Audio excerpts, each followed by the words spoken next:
Good evening. I will call the meeting to order of the Cookeville City Council, February 19. The clerk will call the roll. Councilman Anderson. Present. Councilman Shelton. Here. Mayor Salee. Vice Mayor Davis. Present. Councilman Williams. Present. 4 present, 1 absent. At this time, during our moment of silence, I would ask you to remember in your thoughts and prayers this council, the state government, the federal government, all the bodies that are working very hard to make our country and our state and our community a good place to live. If you will, we'll have the moment of silence, and then if you will bow with me, please.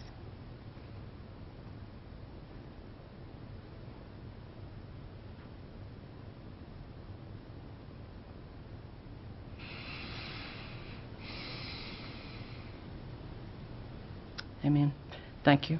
We'll stand and have a pledge of allegiance. I pledge allegiance To the flag of the United States of America, and to the republic for which it stands, one nation, under God, indivisible, with liberty and justice for all.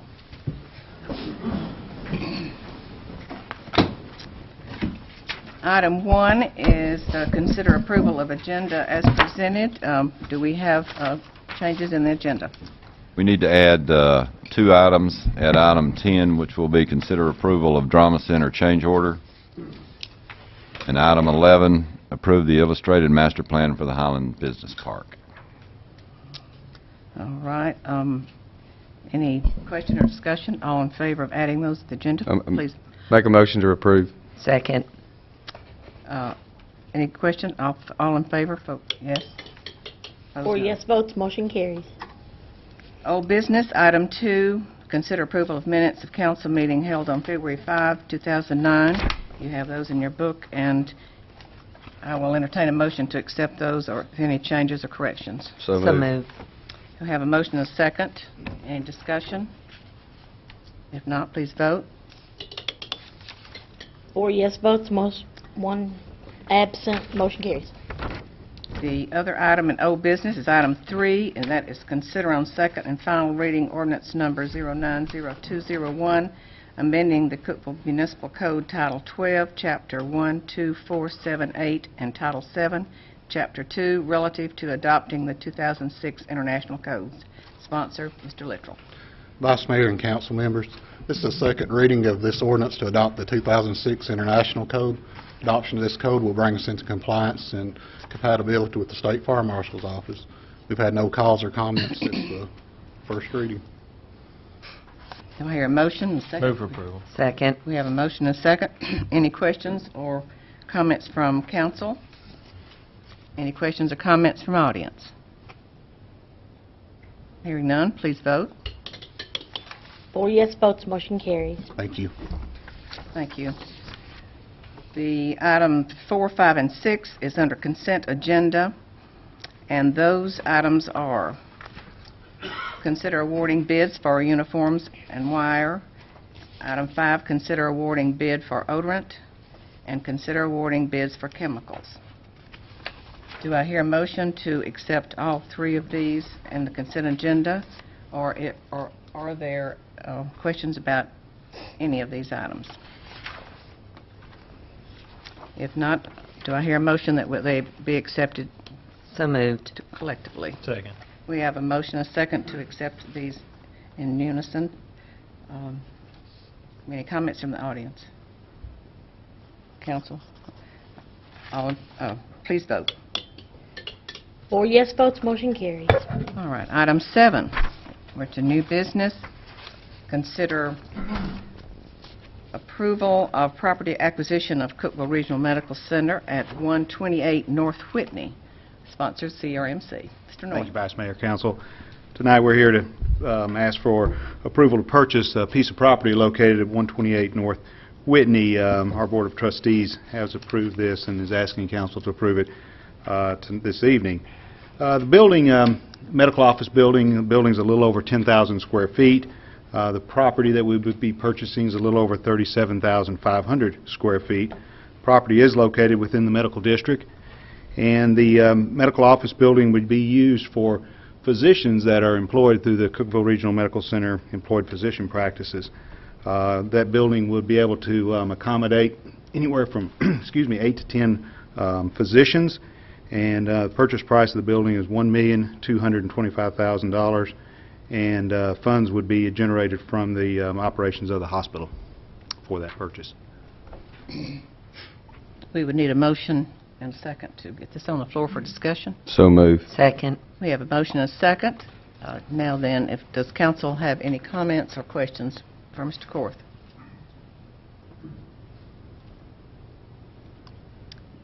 Any questions or comments from audience? Hearing none, please vote. 4 yes votes, motion carries. Thank you. Thank you. Item 8, consider emergency repair at DeBerry Heights Sewer Pump Station. Mr. Kelly. Vice Mayor and Council, we recently had to replace a motor and an impeller at the DeBerry Heights Pumping Station. We had to go back to the manufacturer to replace that. That motor has been rebuilt on numerous occasions, but it's 30-some years old, and it was time we had to replace it. The total bill is $9,139.65, and we'd recommend approval. Do I hear a motion? Move for approval. Second. We have a motion and a second. Are there any comments or questions from council? Any questions or comments from audience? Hearing none, please vote. Thank 4 you. yes votes, motion carries. Item 9, consider resolution number R090202 relative to the Charter Communications. Mr. Shipley. Vice Mayor and Council, Charter Communications was granted a state franchise in October of last year, and that is pursuant to a new legislation passed in 2008 by the state legislature. That new state law gives the cable companies the option of applying for a statewide franchise rather than having to deal with all the local communities on all the different franchises. Charter Communications elected to obtain a state franchise under those provisions, and when they did that, it's important to note that that made the franchise agreement between the City of Cookeville and Charter Communications that was currently in effect, it made it null and void. And I might point out that that legislation also says that all complaints should go to the state and not to the City of Cookeville. Next slide. Is that it? Yeah, that's it. That's it. Okay, the new state law gives each city the option to require quarterly franchise payments instead of annually, which was the way it was under our current franchise. So this resolution does require them to pay us quarterly, and we can also resolve to raise the franchise fee from 3% to 5%. The new state law requires a 5% franchise fee, but they can still pay the same franchise fee to each community until their old agreement would have lapsed. So that's what this resolution does. It requires them to pay us every quarter, and it raises the franchise fee from 3% to 5% on their gross revenue. And our estimates are that's about an additional $100,000 a year to the City of Cookeville. And I would recommend approval. All right. Now we have a motion on the floor, right? So moved. Second. Comments, questions for Mr. Shipley from council? Now, when will we recognize this extra increase in the percentage from 3 to 5%? I don't think it can take effect until 45 days. Is that correct, Dan? Yes. We give them notice to both Charter and the Tennessee Regulatory Authority after the resolution passes tonight. Then there's a 45-day waiting period before it actually becomes effective for that. So I guess that's going to come out to be the second quarter of this year, and the first quarter we're probably going to be have the same 3% that we had had before. Any questions or comments? Does the audience have any question or comments regarding this issue, this item? If not, please vote. 4 yes votes, motion carries. Okay, we will go to our added item, item 10. I think you have on the bench some information. And that is for the Drama Center change order. And we will need a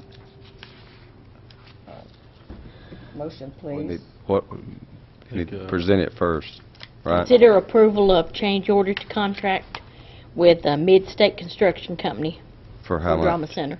For how much? I think we're going to hear from Mr. Woods first, right? Vice Mayor, members of council, during the demolition phase of work at the Drama Center, the contractor discovered the wing walls that are on either side of the porch area are unstable, and they're unstable because the brick's not tied to any structural support. These walls will need to be stabilized for obvious safety reasons, and also to be able to support the drywall that is designed to be put on the interior as we expand the lobby. We got with the architect and with the contractor and looked at two possible options to fix the problem. You have those before you, I believe. One of those is to replace those wing walls with a continuation of the storefront glass that will go across the front. And the second option is to leave the exterior side of the brick as is and to put in metal studs and tie the brick to those studs and drywall on the interior side. The second option is what you see up there on the screen and on page 3 of what you have in front of you. It's much more it's much less expensive to do it that way, and it's consistent with the original design to do the to stabilize the wall with metal studs, to tie those bricks to that stud, and then be able to put drywall up on the interior side of that. So I am requesting your approval for a change order in the contract with Mid-State. In addition to that, you'll see the cost of that, $4,554 to do the walls, to put the studs in and tie that brick to the studs, and the drywall is already in the original contract with them. In addition to that, we need to do an additional piling on the east side to stabilize and make sure that the structure that we're putting in there as we expand the outdoor seating area a little bit that way, to make sure that that is supported sufficiently. Already in the original contract, we had pilings, additional pilings at $60 a foot, and that's consistent with what we're doing here. So we're requesting a change order. I can't give you an exact amount because we don't know how far we have to drive those pilings, but we know we need those, and we know that the walls are going to be $4,554. I'll be happy to answer any questions you might have. What's the numbers don't add up that I can tell. Do we need to make a motion first? Yeah, we do. We do. So move. Second. We have a motion and a second. Now, the third sheet Yeah. says 2277, and then if you add, I guess, back in the demo of the brick walls, which is 1,400, that's 3677. So where is? No, I think the difference is there's two walls that need reinforcing. So if you take the 2277 twice, it's the 4554, correct? That's correct. They don't have to demo the brick wall, right? I mean, this is No, they don't demo the brick wall. They've already because demoed it came down on its own. Well, pretty I much. mean, well, I was over there. I saw. So they demoed the interior part of it. The exterior side of it will remain That was up. what the 1,400 was to take the rest of it out if we chose to do that. That's what this. Yes, to Okay. take what is still standing out. Correct. Yeah. The other part was included. So that's Yes. okay. So the 2277 times 2, then that's fine. And I know before we didn't know how many, so they haven't done any pilings yet at all? Okay. We're waiting to stabilize the walls as best we can before we start driving pilings. So in essence, all we're doing is increasing the number of pilings by one. That's correct. Of what now? In the original design, I think there were 4 pilings, and this is adding a 5th piling. The other okay. 4 pilings were also at $60 per foot, but of course, because we don't know the depth of which the pilings are needing to be driven. Okay. And once they get the depth correct, then it'll be $60 times 5 and that length, or that depth, instead of $60 times 4. Actually, the original contract, I believe, included 20 feet of pilings in the cost. Anything above 20 feet, beyond 20 feet, would be $60 a foot. Okay. Okay, and that would include the new piling? Well, this one would be Yes. $60 per foot. From the very foot beginning. one to go. That's Okay. correct. Okay. All right. Any more comments or questions from council? This reminds me of working at my house. Move a wall and find something else. Yeah. Does the audience have any questions or comments regarding this repair? If not, please vote. 4 yes votes, motion carries. Thank you. And item 11 will be approve a master plan for the Highlands Business Park, and that will be Mr. Shipley. I think he's got some, there's some. This is a revised illustrative master plan for the business park, and what this revision does is it omits the westernmost property that we own 4/5 interest in, and we were in litigation, and the litigation was really slowing down the progress on the park, so our decision was just for the time being cut that property out of it and redesign the layout of the park, and that's what you have before you, and I would recommend your approval. So move. Second. We have a motion and a second. Now then, any questions? Does that take about how many acres out? 7? Well, the total tract that we're omitting right now that we own 4/5 interest in is about 77 acres.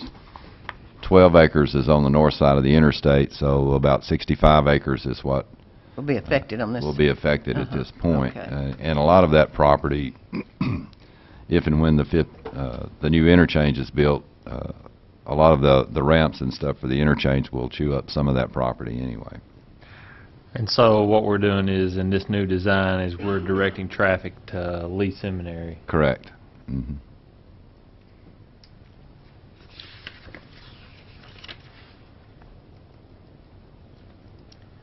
Any other questions or comments about the business park? We're all excited about this becoming a reality, so we're glad to get this underway if we can. Audience, have any questions or comments?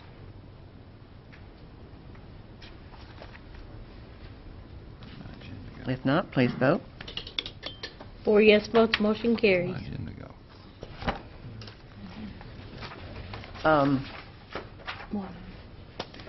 We have one last thing I think that some of us would like to say. We'd like to recognize a gentleman in our audience this evening, Mr. Jim Burchett, who is lucky enough to get to retire here pretty soon. And so I think Mr. Shipley would like to, he's worked with him a long time, and I think Mr. Shipley would like to say a few comments. And, of course, any others that would like to, we'd like to hear those. But we are going to miss you, Jim, but we're happy for you to get to do this. I'd just like to wish him well, and I think 20 years this stint with the city of Cookeville, is that correct? 1989. Jim basically built the Department of Human Resources. It didn't exist before he got here, and he's done a good job, and I think all departments lean on that department quite a bit, and I wish him well in his retirement. And I'd also like to announce that his replacement will be Gail Fowler, I finally figured out a way to get her out of my office so she quit bugging me. I'm kidding. And your last, Jim will be gone at the end of this month, and Gail will transition right into his position at that time. And I think we've also had a recent birthday up here on the bench, have we not? This Councilman Anderson. That's Oh, right. yes, yes. Thank you. Happy birthday. Thank Happy you. birthday to you. 37. Yeah. Definitely.